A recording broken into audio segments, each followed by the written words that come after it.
경제 뉴스가 연예 뉴스처럼 들리는 그날까지 경제 브리핑 불편한 진실.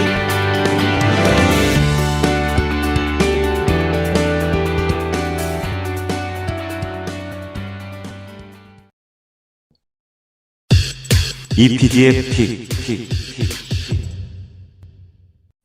마이너스 8.7%대 플러스 6.58%. 이게 도대체 무슨 숫자일까요? 무슨 투자 성적표 같은데요.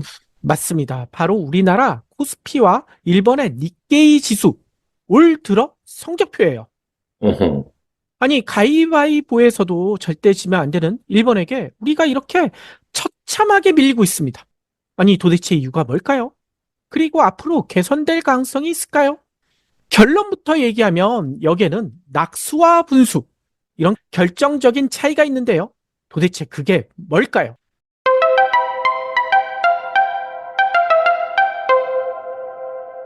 일단 어제죠. 17일 코스피가요.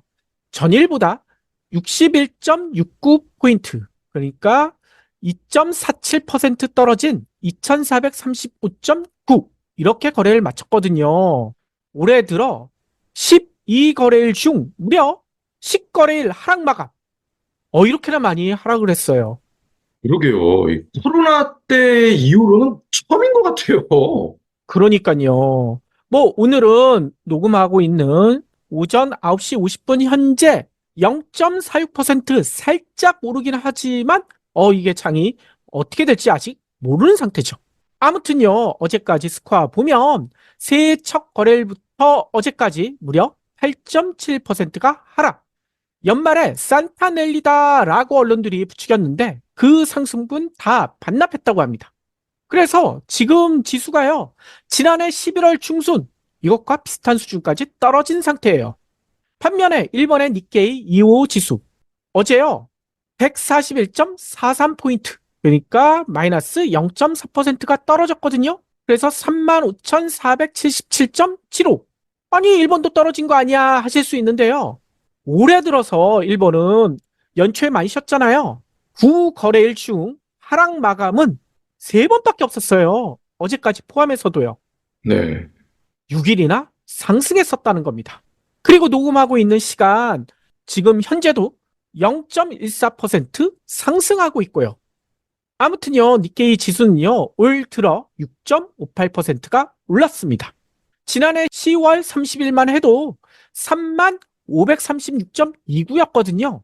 이걸 감안하면 2달 반 사이에 니케이 지수 무려 16%나 상승했어요. 예. 그리고 앞자리가 다르잖아요. 한국은 2, 일본은 0. 우울한 정도가 너무나 크죠. 그러니까요. 아무튼 이처럼요, 두 나라의 증시가 완전히 반대 방향으로 가는 것 같아요. 아니, 도대체 왜 이럴까? 뭐 국내 언론들은 이렇게 얘기합니다. 일단 코스피 하락세, 지정학적 리스크와 달러 강세, 뭐 이런 것을 이유라고 설명하고 있어요. 뭐 그 설명 조금 요약해 보면, 지금 북한 위협이 있잖아요. 뭐 김정은 국무위원장 뭐 대남기구 정리하겠다, 통일 폐기하겠다, 뭐 이런 강경 발언 쏟아내고 있고요. 그리고 IRBM 이것도 발사했고요. 그리고 최선희 외무상이 팀 만났다면서요. 이러면서 지정학적 리스크가 불거지고 있다는 거죠. 에이, 북한이 미사일 쏘는 게 어제 오늘 일입니까? 그러니까 말이에요. 아무튼 여기다 갖다 붙이고 있고요. 또 다른 지정학적 위협도 얘기하고 있습니다. 경국진에서도 여러 차례 얘기했지만 물류 대란 올 수 있다. 왜냐하면 이 홍해 이쪽 부근에 있는 후티 반군, 이 미국이랑 지금 한판 뜰 태세잖아요. 이미 미군은 후티 반군 공격하고 있고요. 그래서 물류 대란 가능성이 매우 높아지고 있고요. 게다가 요 얘기도 들어보셨을 거예요. 미국의 기준금리 곧 인하할 것이다. 빠르면 3월? 이런 얘기가 계속 흘러나왔는데 경불지는 아닐 수 있다라는 얘기를 했었잖아요. 네. 실제 그랬다고 합니다. 금리 인하 기대감 크게 줄어들고 있다는 거예요. 미국의 소비세가 계속 상승세라는 거죠. 그래서 달러 연일 강세라고 합니다. 강달러가 다시 돌아오고 있다. 이런 얘기도 나오고 있다는 거예요. 실제로 원달러 환율 어제요 8원이나 상승했어요. 그래서 지금 얼마인 줄 아세요? 1345원. 아니, 지난해 12월 28일만 해도 1269원. 보통 1200원대인 줄 알았거든요. 근데 보름 남짓 사이에 환율이 6%나 올랐어요. 어허. 그래서 일각에서는 벌써 이런 얘기도 나오고 있습니다. 원달러 환율이 1,400원대를 또 넘는 거 아니냐? 왜 이런 얘기까지 나오느냐? 우리 금융당국이 환율 방어에 쓸 실탄이 부족한 거 아니냐? 뭐 이런 이야기도 들려오고 있다고 합니다. 뭐 요 얘기는 너무 깊이 들어가니까 좀 생략하고요. 아무튼 이런 상황이니 주가가 떨어질 수밖에 없다라고 얘기들 하고 있어요. 그래서인가 실제로 외국인들 어제 하루에만요. 우리나라에서 9,055억 원어치의 주식을 순매도했습니다. 이 매도세는요. 지난해 7월 25일 이 이후로 최대라고 해요. 아니 외국인들이 어떤 주식 팔았지? 보니까요. 어이구 좀 심각합니다. 삼성전자를 360억 원어치 그리고 LG화학을 22억 원어치 SK하이닉스를 62억 원어치 대부분 대형주 위주로 팔아치우고 있어요. 아니 그러면 일본의 니케이는 어떨까? 정반대라고 했잖아요. 지난 15일 한때는요. 무려 36,000포인트를 돌파했다고 합니다. 이게 무슨 의미가 있느냐? 일본이 잃어버린 30년 들어가기 전 버블 경제가 한창이었던 1990년 2월 이때가 36,000포인트 정도 됐었거든요. 이 이후 한 번도 이 근처를 못 갔었는데 34년 만에 무려 34년 만에 니케이 지수가 다시 그 36,000포인트 돌파를 했다는 거예요. 물론 36,000포인트를 돌파한 이후 차익 매물이 나오면서 35,000선까지 살짝 밀리긴 했지만요. 여전히 버블 경제 이후 최고치와 크게 차이가 나지 않는다는 거죠. 아이고, 이제 일본이 슬슬 부러워지는데요. 그러니까요. 아니, 일본의 증시 니케이 지수가 왜 이렇게 오르고 있을까? 우리나라와 달리 외국인의 순매수세가 이어지기 때문이다라고 많은 언론들은 설명합니다. 실제로 지난해 해외 투자가들은 일본 주식을 얼마 사들였는 줄 아세요? 우리나라 돈으로 따져서 28조 원. 이렇게 많이 순매수를 했다는 거예요. 이런 순매수세는 2013년 이후 10년 만에 최대 규모라고 합니다. 그런데 이런 매수세가 올해도 이어지고 있다는 거죠. 그래서 니온 게이자이 신문은 이렇게 설명해요. 뱅크 오브 아메리카 같은 그런 곳에서 이런 분석을 한다는 거예요. 지난달 기관 투자자들 대상으로 한 조사에서 일본 주식에 대한 의견을 물어봤더니 매수 우위가 대부분이었다. 따라서 해외 투자 자금이 신규로 도쿄 증시에 유입될 가능성이 매우 높다. 니온 게이자이는 이렇게 보도합니다. 그런데 이런 기관뿐만이 아니에요. 눈에 띄는 게 있죠. 우리나라 개미들이 우리나라 주식이 아니라 일본 주식을 열심히 사모으고 있습니다. 네. 실제로 국내 투자자들은 이달 15일까지 일본 주식을요, 무려 720억 원, 이렇게 순매수한 것으로 집계되고 있어요. 이는요, 지난해 12월 전체 순매수액과 비교하면요, 이달 들어서만 9배, 이 절반 사이에 9배 가까이 증가한 셈이라는 거예요. 예. 근데 지금까지의 설명은 그닥 새로운 건 없는 것 같은데요. 그러니까요, 이것만 가지고 우리나라와 일본 주식시장의 반대 행보 설명하기에는 매우 부족해 보여요. 그래서 맨 처음 언급했던 결정적인 차이, 이거를 좀 얘기를 나눠봐야 될 것 같은데요. 이 차이를 들어보시면 앞으로 양쪽의 주식시장이 어떤 방향으로 전개될지 이런 전망도 가능할 것 같습니다.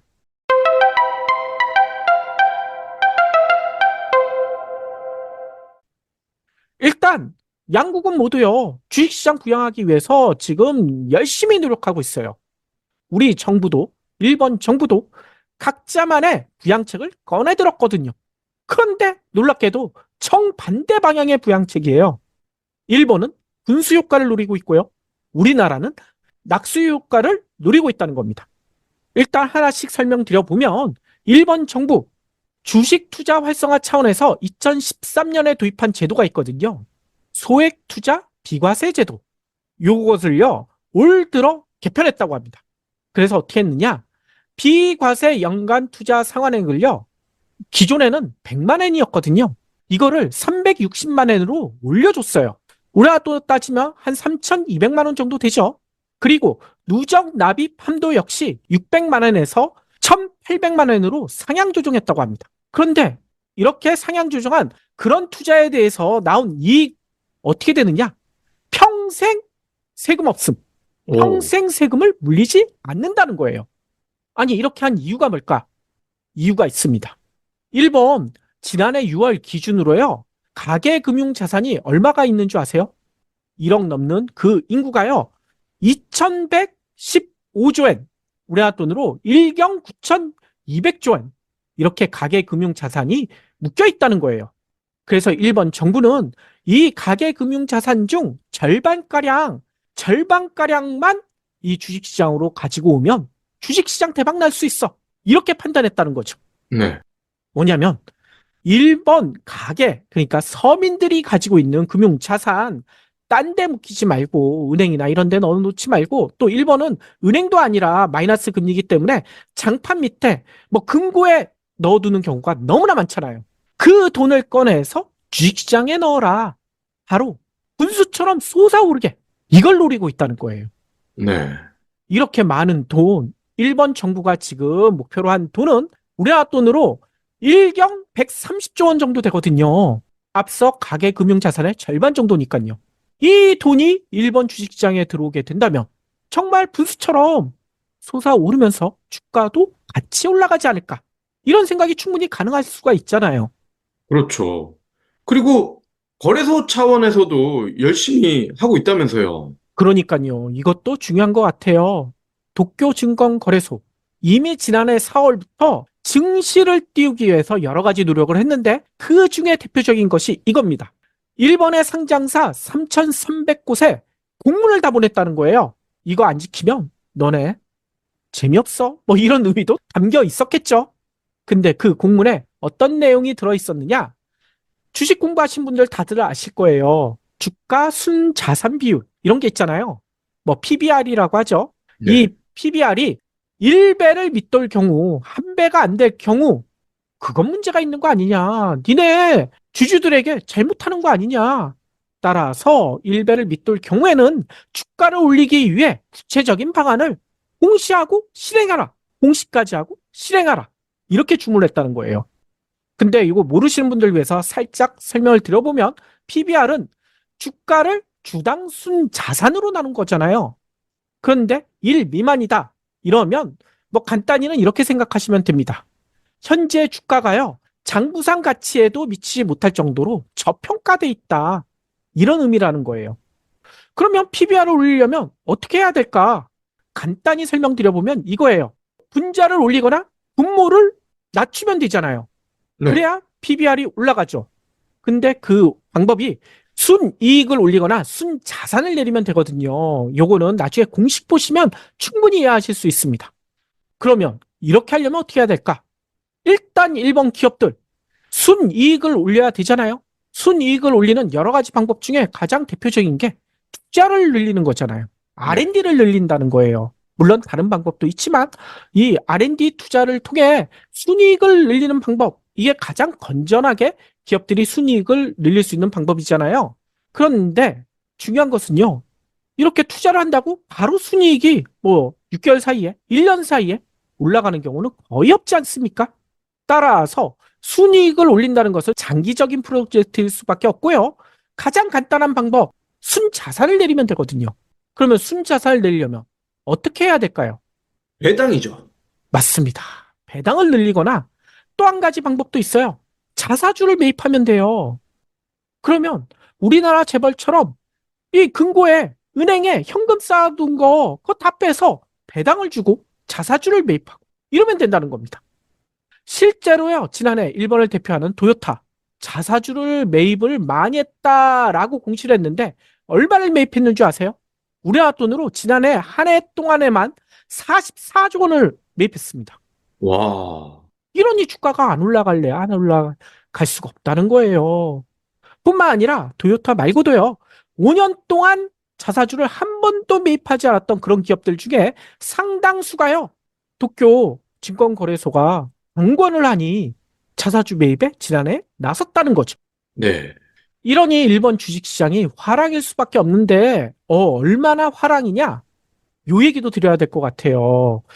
아무래도 이 경제 규모나 인구 수를 따지면 중국 주식시장이 엄청나게 크잖아요. 아시아 1위 시장이 상하이 증시였습니다. 그런데요, 최근에 이게 뒤집어졌어요. 네. 일본 도쿄 주식시장이 연일 급등하면서 시가총액에서 아시아 1위 자리 3년여 만에 상하이 증시로부터 뺏어왔다는 겁니다. 앞서 그런데 했던. 우리나라는 회사 차원에서 주식을 줄이기는커녕 오히려 늘리고만 있잖아요. 그러니까요. 그래서 이 지적을 할 수밖에 없는데 회사 차원뿐만 아니라 정부 차원에서 여러 가지 방향 설정도 제대로 안 되는 것 같아요.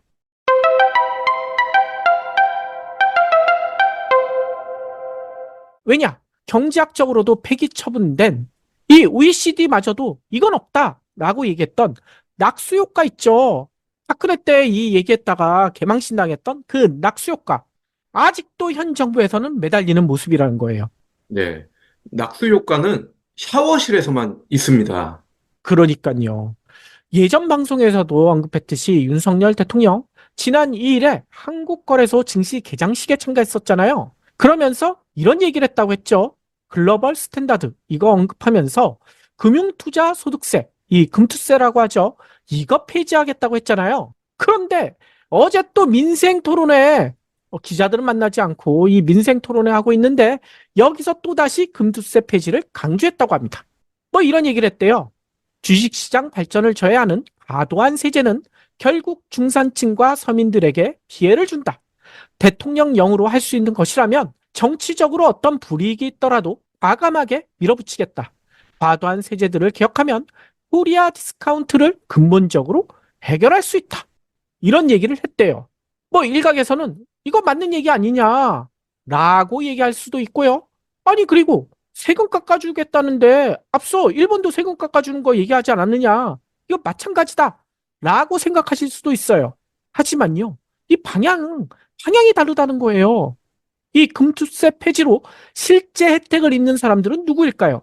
예. 서민은 아닐 거예요. 맞습니다. 이 금투세는요, 국내 주식 매매로 5천만 원이 넘는 거래가 아니라요.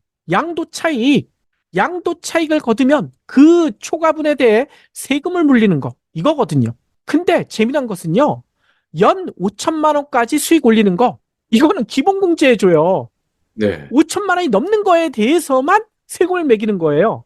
따라서 매년 주식 매매로 5천만 원보다 조금 모자른 뭐 예를 들어 4,999만 원 요거 벌었다고 해도 이거 웬만한 직장인의 연봉 수준이잖아요.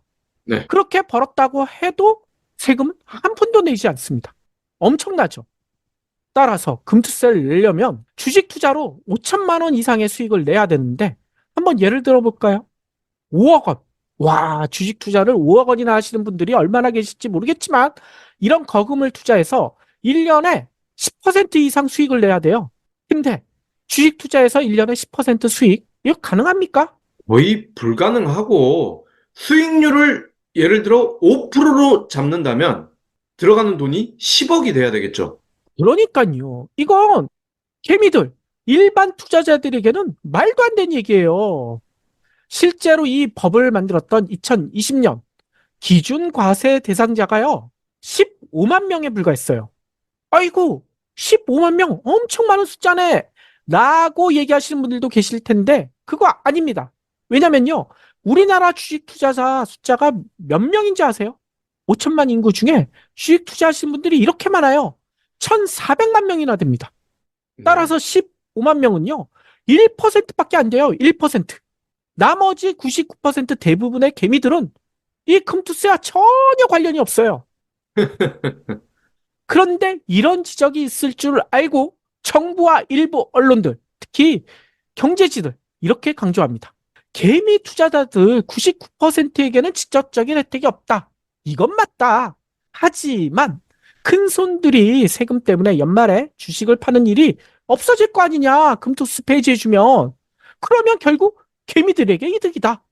한마디로 낙수 효과가 있을 것이다. 라고 강조를 합니다. 아니, 그런데 생각을 해보자고요. 수억을 넘게 주식을 굴리는 큰손들이 겨우 세금 때문에 주식을 판다고요? 안 팔죠? 주식 투자로 1년에 웬만한 직장인 연봉 5천만 원 수익을 올려도 앞서 얘기처럼 세금이 한 푼도 없어요. 예를 들어 그것보다 좀 많은 6천만 원 수익을 올렸을 때 세금 얼마인 줄 아세요? 200만 원에 불과해요. 200만 원. 아니 수억 원을 굴리는 큰 손이 겨우 200만 원 무서워서 주가가 오르고 있는데 주식을 팔겠습니까? 가만히 있어도 주가가 오를 때는 200만 원보다 훨씬 더 벌 텐데. 이 주식을 팔게 되는 이유, 연말에 주식을 처분하는 이유는 세금보다는 주식 그 자체의 매력, 그 해당 주가의 매력이 떨어졌을 가능성이 매우 높지 않나요? 그렇죠. 이것만이 아니에요. 정부는 또 낙수 효과를 노린다면서 이것도 실시하려고 하고 있습니다. 이자 배당 소득이 연 2천만 원이 넘는 고액 금융자산가. 야, 이렇게 많이 버는 분들이 있네요. 이자로, 배당으로 2천만 원 넘게 번다? 근데 우리나라에 약 20만 명이 있대요. 생각보다 좀 많죠? 근데 이 사람들에게 뭘 풀어주느냐? 개인종합자산관리 계좌, ISA라고 하죠. 요 가입을 허용해 준다는 거예요. 그래서 이 사람들이 벌어들인 투자 수익에 붙는 세금, 이거 확 깎아주겠다고 합니다. 아니, 그런데 다들 아실 거예요. ISA, 이게 서민이나 중산층을 위해서 만드는 거 아닙니까? 이 서민, 중산층 자산 형성을 위해 예적금, 그리고 펀드, 주식, 이런 금융상품 투자 이익에 세금을 감면해주는 한마디로 절세 만능 통장이잖아요. 그런데 이거를 큰 손들도 쓸 수 있게 해주겠대요. 네. 바로 낙수 효과를 위해서. 아니, 그래서 이 생각이 들 수밖에 없어요. 얼마 전에 이런 얘기도 했다면서요. 72억짜리 벤틀리를 사야 중산층과 서민 경제가 좋아진다. 이 말처럼 너무나 허무맹랑한 이야기 아닙니까? 그렇군요. 게다가 문제는요. 우리나라 주식시장, 코리아 디스카운트의 가장 큰 원인이 뭘까요? 가장 큰 약점. 이거 아직도 여전하지 않습니까? 이 통정 매매 등 주가 조작 사건 툭하면 터져나오고 있잖아요.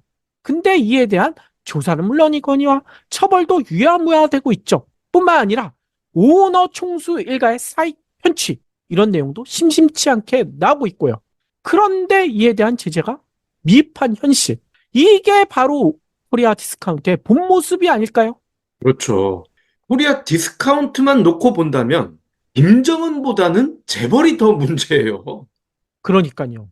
그런데 저는 요 내용을 정리하면서 진짜 더 큰 코리아 디스카운트는 경제를 바라보는 시각일지도 모르겠다라는 생각이 듭니다.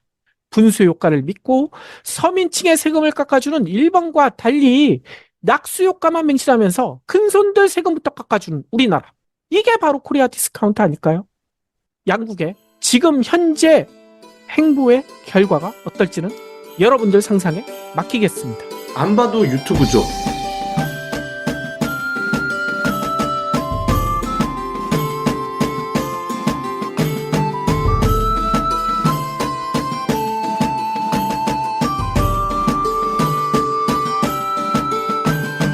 경불진 완주해 주셔서 감사합니다.